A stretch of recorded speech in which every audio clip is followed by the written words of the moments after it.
Mindanao in the Philippines. United States Navy fighters and bombers in clashing low-level attacks on Japanese shipping in Mindanao Harbor.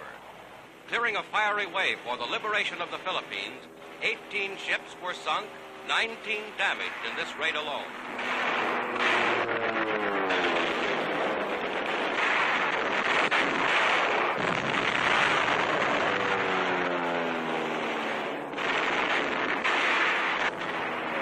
An anti-aircraft tower is blasted.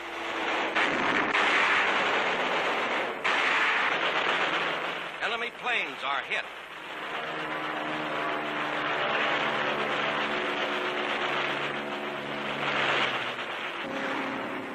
Japanese airfields on Mindanao and other land installations are plowed up by explosives. 70 Japanese planes destroyed. An early taste of the full fury to be unleashed on the enemy in the Philippines.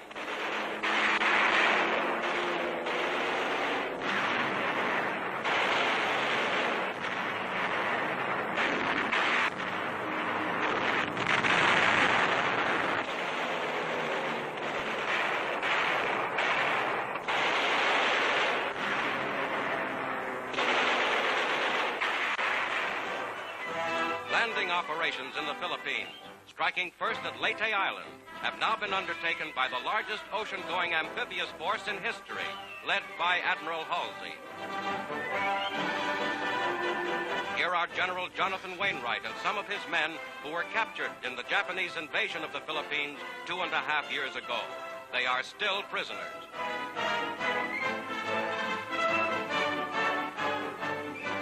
But now, fulfilling his pledge to the Filipino people, General Douglas MacArthur has returned, accompanied by overpowering military strength and by every able-bodied man who, under orders, left the Philippines with him.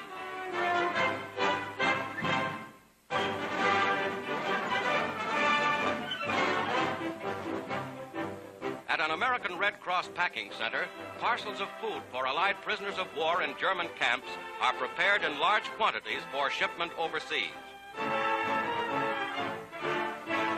Each box contains biscuit, cheese, tinned meats, raisins, cigarettes, and other items, scientifically planned to fill out a healthful diet on the basis of enemy prisoner of war food rations for 1 week.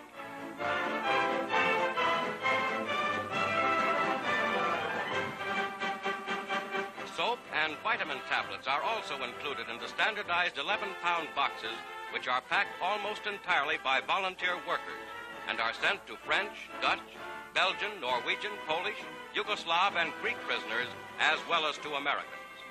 Fully packed, the parcels go by neutral transport to Switzerland and under international control are then distributed to Allied fighting men in German camps.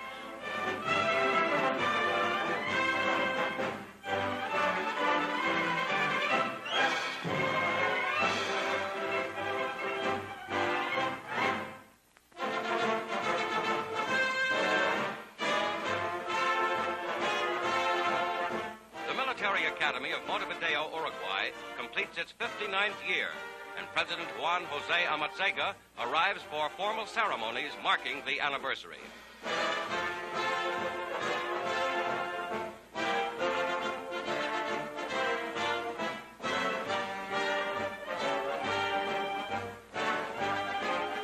Director of the Academy, Colonel Toscano. President Amatziga.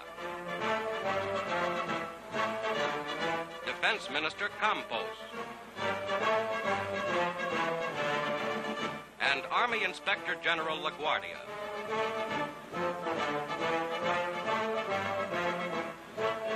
Top-ranking cadets are honored.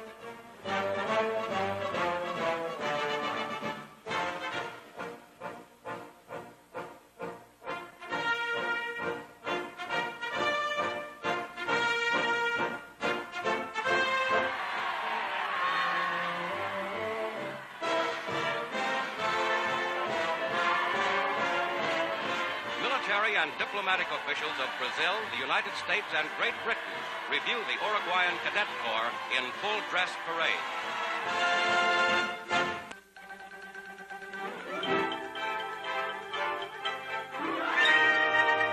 A triumph of mathematical and mechanical skill is this great new automatic calculator at Harvard University. Intricate problems in mathematics, put through the machine in coded form on tape, are accurately solved in a minute fraction of the time required for human calculation.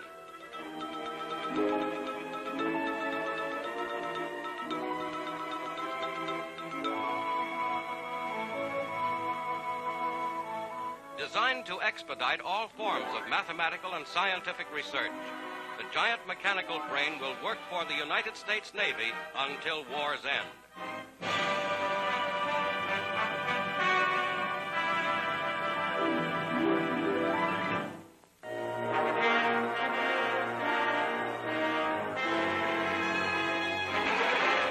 Mopping up the last pockets of Japanese resistance on Peleliu Island, United States Marines storm enemy pillboxes and concealed gun positions.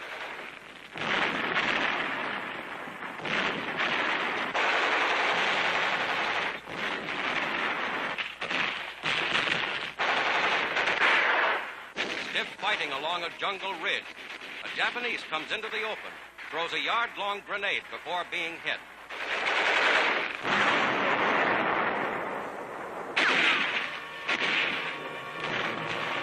Gaining the heights, Marines attack enemy posts directly beneath them with bullets, hand grenades, and charges of explosives.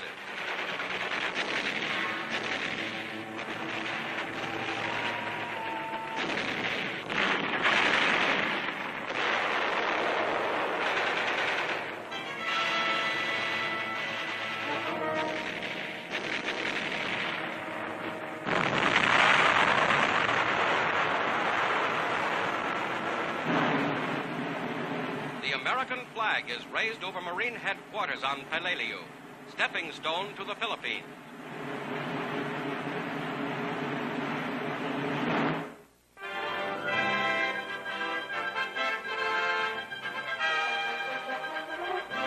In Italy, across the Apennines at Mount Altuzza, come men and arms of the Fifth Army to smash the Nazis' highly fortified Gothic line.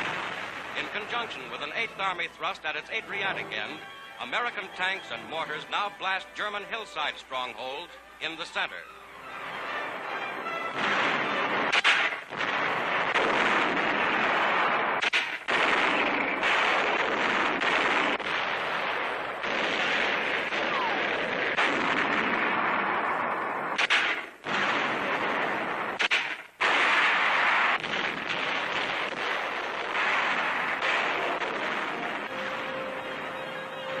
After 10 days, the Germans are driven almost entirely out of their fixed defense positions.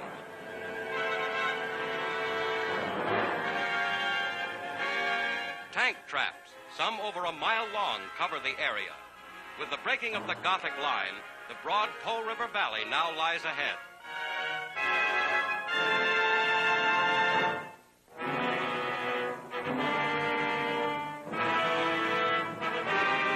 The great French port of Brest, after 46 days of fighting, finally falls to United States troops.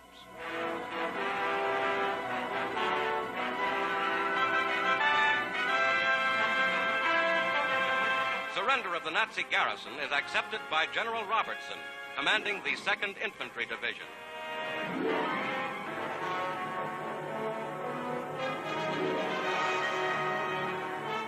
Leading his dog, General Ramke, German commandant at Brest, gives himself up. Prisoners are marched off to detention camps. By holding out here at Brest, as in every French port, the Germans gained time for their retreat to the Siegfried Line, but they were foredoomed to failure.